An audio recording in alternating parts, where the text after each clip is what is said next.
Hi everyone, simply दीपालीमध्ये तुम्हा सर्वांचं खूप खूप स्वागत. आज सकाळी सकाळी मी कामाला सुरुवात केलेली आहे. आज मला ही रूम छान क्लीन करून घ्यायची आहे. सर्वात आधी तर मी ही बेडशीट काढून घेते आहे. कारण आमच्याकडे 2-3 दिवस ढगाळ असं वातावरण होतं. रिमझिम असा पाऊस पडत होता. त्याच्यामुळे काही ऊन पडलेलं नव्हतं. आज जरा ऊन निघालेली आहे. त्याच्यामुळे सर्वात आधी मी कपडे धुवून वाळत घातलेले आहे. क्लिनिंग करण्यासाठी सर्वात जास्त वेळ मला या रूममध्येच लागत असतो. कारण या रूममध्ये बराचसा सामान ठेवलेला असतो. जसे की आपली बेडशीट, चादर, कुशन, सोफा कवर, पूर्ण कपडे जे आपण डेली यूजमध्ये वापरत असतो किंवा कोणी पाहुणे येणार असतील तर जास्तचे कपडे पण इथे काढून ठेवलेला असतात. पावसाळ्यात हवेत थोडा ओलसरपणा, दमटपणा असतो. त्यामुळे बेडरूम रोजच्या रोज आवरणे आणि हवेशीर ठेवणे खूप गरजेचे असते. ते तर आपण रोज करतच असतो. त्यासोबत महिन्यातून एकदा अशा प्रकारची डीप क्लिनिंग केली तर आपलं रूम नेहमी फ्रेश आणि स्वच्छ पण राहील. सोबतच मी इथे वापरात न येणारे कपडेसुद्धा बाहेर काढून घेतले आहे. त्यानंतर इथे एका कप्प्यामध्ये पुस्तके ठेवलेले असतात आणि माझ्याकडे एवढी सारी पुस्तके आहेत की ते अरेंज करणे खूप मोठं टास्क असते. पुस्तकांच्या खाली ठेवलेला जो पेपर होता तो मी चेंज करून घेतला आणि नवीन पेपर टाकलेला आहे आणि नंतर व्यवस्थित असे सर्व पुस्तके इथे लावून ठेवलेली आहे. या अलमारीमध्ये माझ्या मुलीचं पण सामान इथेच ठेवलेला असतो. त्याच्यामुळे ही अलमारी जास्त मेसी होत असते.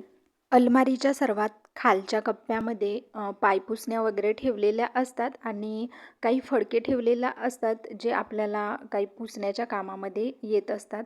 तसेच बाजारात वगैरे जाण्याच्या पिशव्या पण इथेच ठेवलेल्या असतात. रेनकोट वगैरे इथेच ठेवलेला असतो.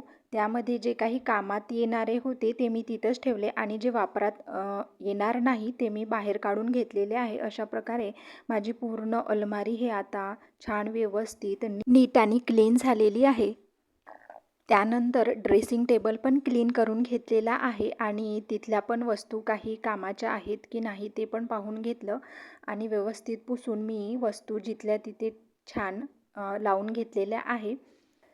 वस्तू त्यांच्या योग्य जागी ठेवताना एक मनात विचार येतो. आपण घरातला पसारा तर सहज साफ करतो, पण मनात साचलेला विचारांचा पसारा साफ करायला विसरतो, नाही का?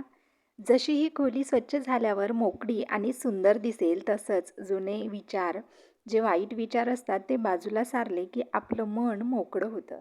रूम क्लीन करण्याच्या आधी आपल्याला तर वाटते की रूम छान व्यवस्थित क्लीनच आहे, पण जेव्हा आपण रूम क्लीन करायला घेतो तेव्हा एवढा सारा कचरा निघतो की असं वाटते की किती कचरा जमा झालेला आहे आणि एवढी बारीक धूळ जमा झालेली असते की ती आपल्या डोळ्यांना दिसत नाही आणि आपण अशी जेव्हा डीप क्लिनिंग करत असतो तेव्हा खूप सारा कचरा निघत असतो. अशा प्रकारे माझी रूम पण क्लीन झालेली आहे. त्यानंतर मी छान व्यवस्थित पुसून काढलेल्या आहे. कारण फरशी पुसल्याशिवाय क्लिनिंगचं काम हे कंप्लीट होत नाही. त्यानंतर बेडवर मी दुसरी बेडशीट पण टाकून घेतलेली आहे. अशा पद्धतीने माझा आजचा हा रूम क्लीन करण्याचा टास्क पण कंप्लीट झालेला आहे. जर तुम्हाला आजचा क्लिनिंग व्हिडिओ आवडला असेल तर व्हिडिओला लाईक करा आणि चॅनलला सबस्क्राईब करायला विसरू नका. तुम्ही सुद्धा तुमची खोली स्वच्छ ठेवा आणि निसर्गाचा आनंद घ्या. भेटूया पुढच्या व्हिडिओमध्ये. तोपर्यंत हसत राहा, काळजी घ्या. Bye bye.